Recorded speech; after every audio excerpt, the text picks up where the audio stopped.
there is an uncomfortable truth that almost no one dares to say out loud. Desire does not appear because someone does the right thing. Desire appears when the body stops defending itself. Most people believe intimacy fails because of a lack of chemistry, routine, age, or exhaustion. But from medicine and neuroscience, we know something much deeper. The body does not shut down without a reason. The body adapts to what it perceives as safe. And here is a little-known but crucial fact.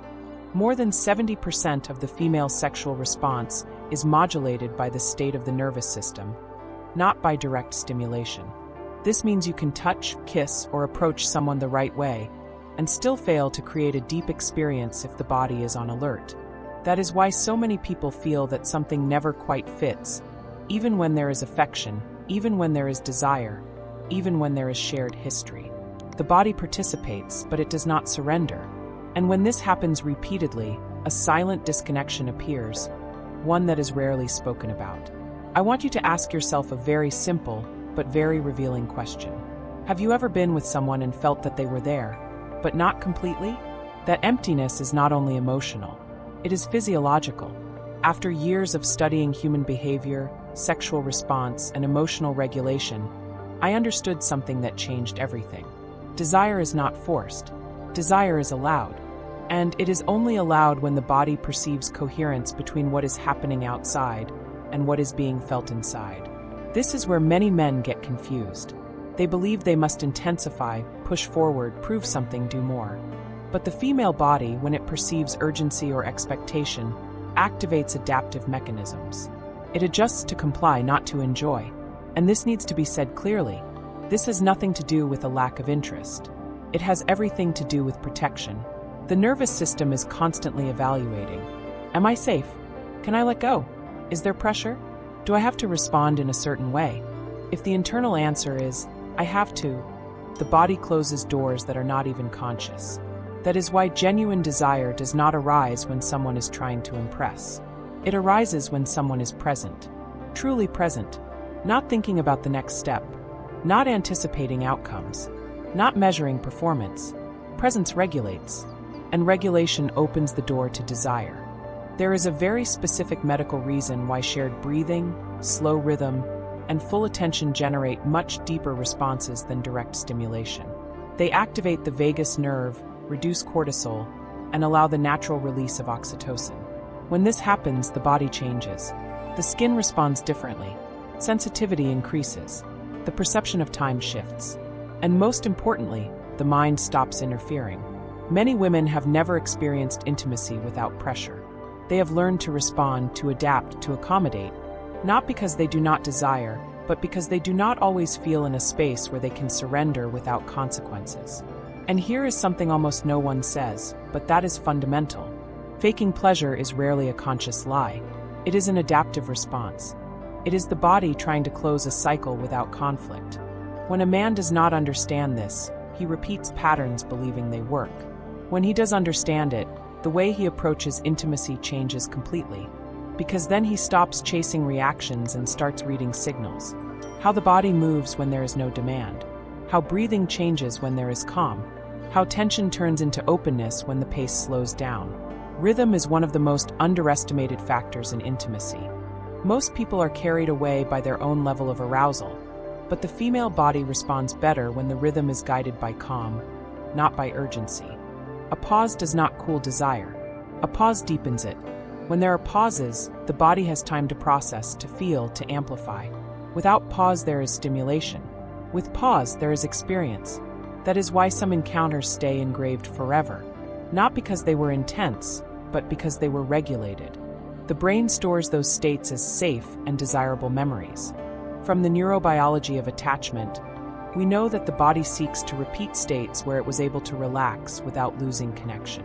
And when it finds someone who facilitates that, a bond is created that goes far beyond the moment itself.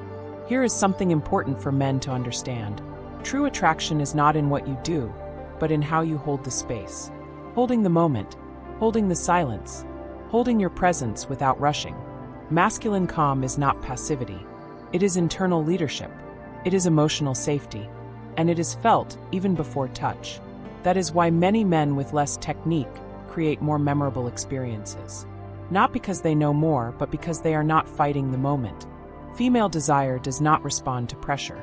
It responds to coherence. And this does not only apply to new encounters. It applies even more to long-term relationships. Over time, the body stops responding to repeated stimuli and begins responding to emotional states. Not because desire dies, but because it evolves. When this is not understood, frustration appears, silent comparison, distance. When it is understood, intimacy becomes slower, deeper, more real. This channel exists to talk about sexuality without exaggeration and without shame. From science, from respect, from real human experience. Because sexuality is not performance. It is biological communication. If something you heard made you reflect, write it in the comments. Have you ever felt that the body was saying something different than the words? Have you ever noticed that when you slowed down, everything changed? Reading those experiences is also part of this space. There is no judgment here. There is understanding. If this content adds value to you, subscribe to Sexualidad Sabia. There are other videos on the channel where we go even deeper into how to regulate desire, how to restore connection, and how to understand the body without guilt or pressure. Stay with this final idea. The body does not fail. The body adapts. And when you learn to respect that adaptation, intimacy stops being confusing and becomes conscious. It is not about doing more. It is about interfering less. Because when the body feels safe, it does the rest on its own.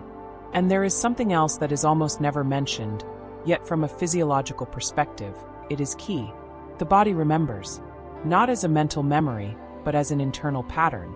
Every intimate experience leaves a mark on the nervous system. If that mark was shaped by pressure, expectation, or disconnection, the body learns to protect itself even before anything begins. That's why some women say, "I don't know what's happening to me. I used to feel more. Now it's harder for me." It's not that they've changed. It's that their body learned to anticipate. And when the body anticipates, it protects itself by closing. Something interesting happens here. Desire doesn't disappear. It shifts. It hides. It becomes silent. And many times it's mistaken for disinterest, when in reality it's an intelligent response to repeated experiences. The nervous system does not judge. It records. It does not analyze. It responds. That's why insisting doesn't work. Convincing doesn't work.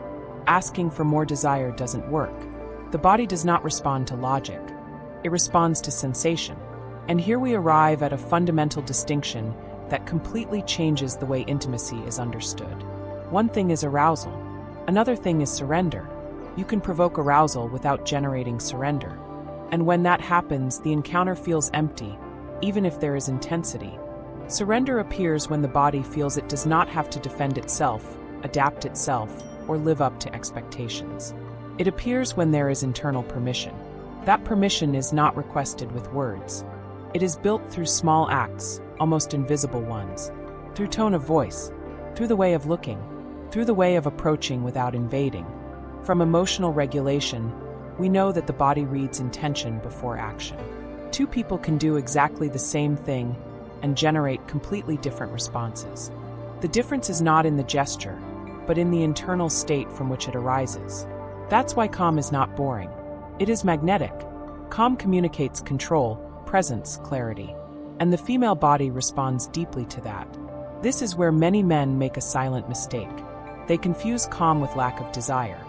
But in reality, calm is what allows desire to expand without limits. When a man is not rushed, not tense, not seeking validation, he transmits something very powerful. He transmits, there is no danger. And that on a biological level is aphrodisiac. The body opens when it does not sense threat. And threat is not always violence or roughness. Sometimes it is expectation. Sometimes it is urgency. Sometimes it is the sensation of, I have to perform. Here is another key point that is rarely explained. Deep pleasure does not arise from constant stimulation. It arises from conscious variation, from contrast, from the ability to sustain without saturating. Too much stimulation numbs. Too much intensity disconnects. Too much speed shuts sensitivity down. That's why slow rhythm, when it feels safe, does not cool things off.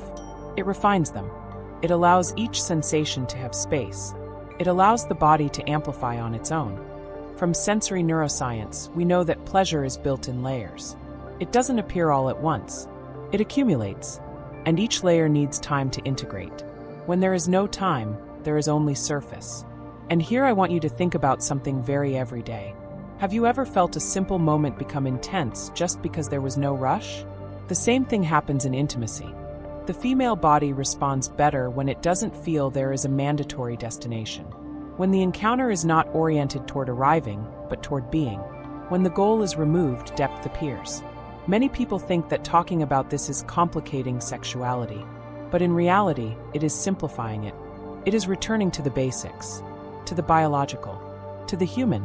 Sexuality is not an exam. It is not a performance test. It is not a checklist of things to do. It is a dialogue between nervous systems. And like any dialogue, it requires listening. Listening is not constantly asking questions. It is perceiving. It is noticing when the body tenses, when it relaxes, when it asks for pause, when it asks for continuity. Most intimate conflicts are not born from a lack of desire, but from a lack of reading.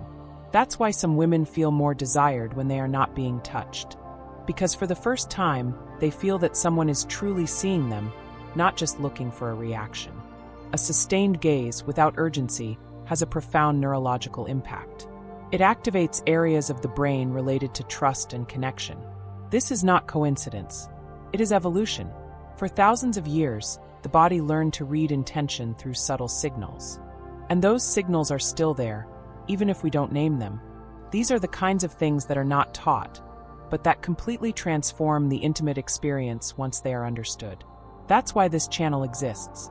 To put words where there was once confusion.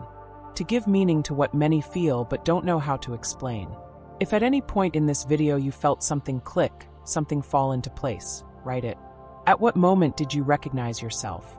Which part made you think of past experiences? Sharing that is not exposing yourself. It is integrating. And if this approach feels different to you, stay.